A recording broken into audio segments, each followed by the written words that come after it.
최초의 그 사건을 담당했던 남부검찰청 형사 6부 차장검사 허정, 부장검사 이준동, 담당검사 조혁 검사였습니다. 맞죠? 네, 김지훈 검사도 있었습니다. 김지훈 검사도 있었고 최초에는 해당 사건에 대해서 굉장히 적극적으로 지원했다. 지난번 인사청문회 때 나와서 발언한 적이 있습니다. 맞죠?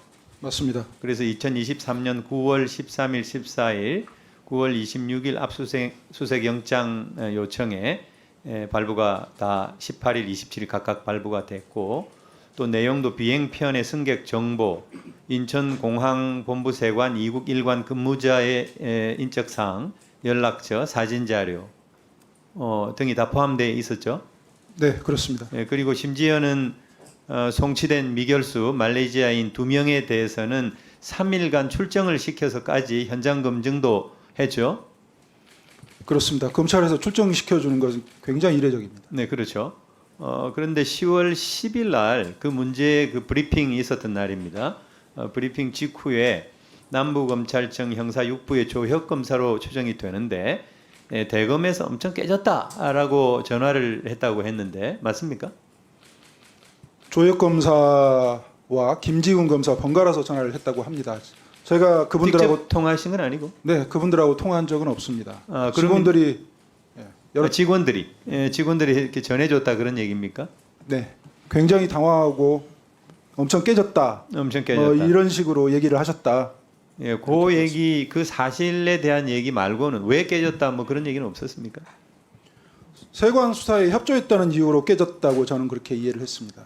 그렇게 이해를 한 겁니까? 아니면은 그 직원들이 그렇게 전해줬습니까?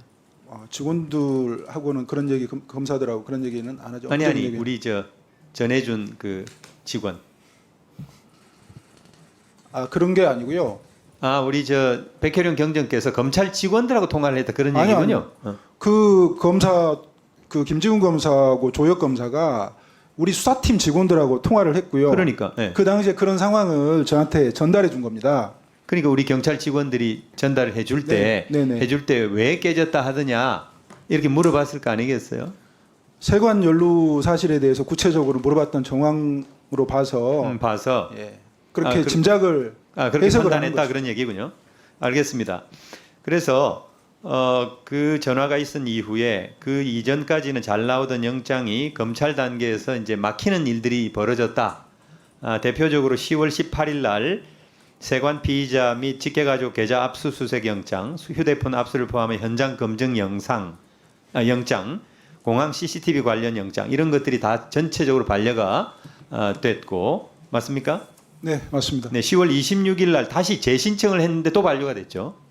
계좌 영장은 반려가 됐습니다. 예, 그 계좌 영장, CCTV 영장, 휴대폰 영장이 다 반려가 됐는데 이후에는 두 번째에는 두 번째는 휴대폰 CCTV는 네네. 됐고 허가가 됐고 그걸 제가 계좌 영장은 반려가 됐다.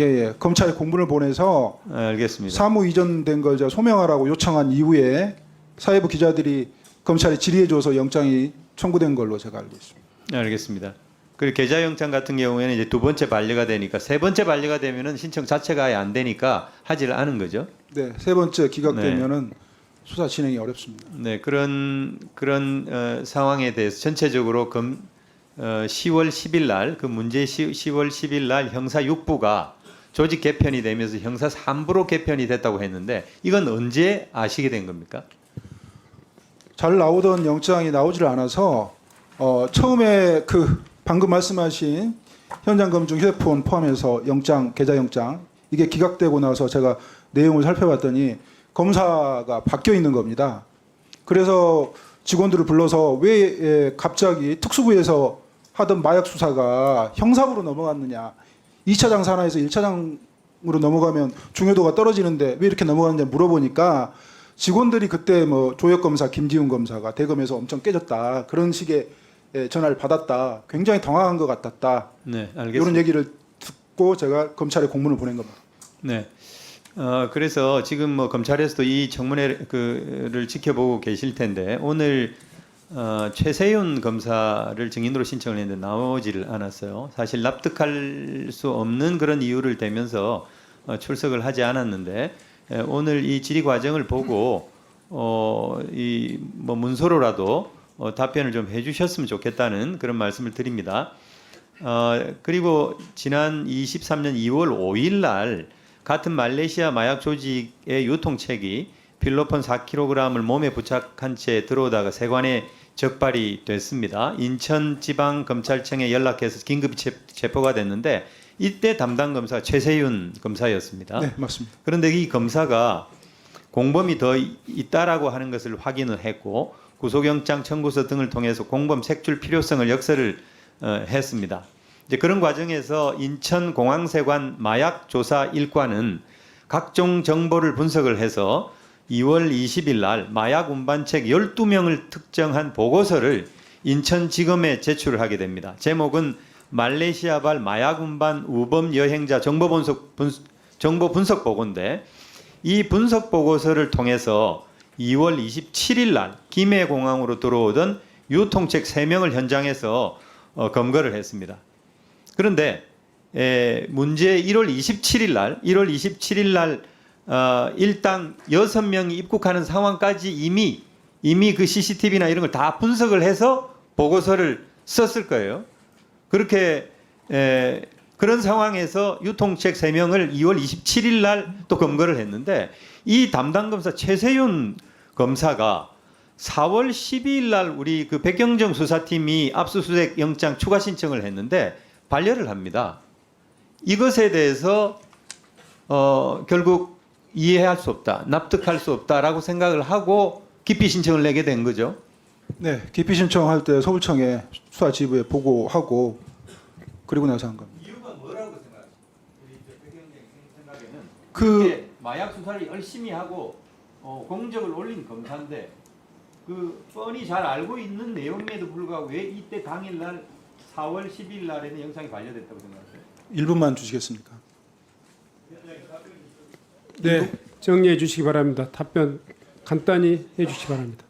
자, 거슬러 올라가서 2월 27일 날 중앙지검 신준호 부장검사 김태호 주임검사가 김해에 내려가서 말레이시아 공범 3명을 체포를 합니다. 여기서 자백을 받습니다. 그 피의자 중에 한 명으로부터 1월 27일 날 여러 명과 같이 넘어왔다. 필로폰 메고. 그 다음에 2월 6일 날도 넘어왔다. 그 자백을 받았는데 그 사건이 추가 기소되거나 수사가 진행된 사정이 없습니다. 그 자백을 받았을 때 인천지검으로부터 그 우범자 동향보고 12명을 받았을 테니까 분명히 최세훈 검사하고 그 다음에 김현실 부장검사하고 상의를 했을 텐데 이 사건이 1월 27일, 2월 6일 날 있었던 사건이 증발을 해버린 겁니다.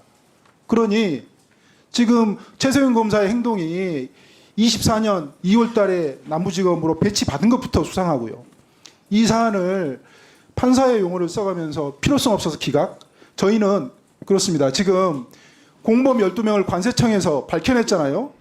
그러면 우리가 그 과정을 우리도 좀 보겠다. 어떻게 밝혀냈는지. 자, 정리해 주시기 바랍니다. 네. 그 정도 수사를 하겠다는 그 취지지 그 이상 없었습니다. 네.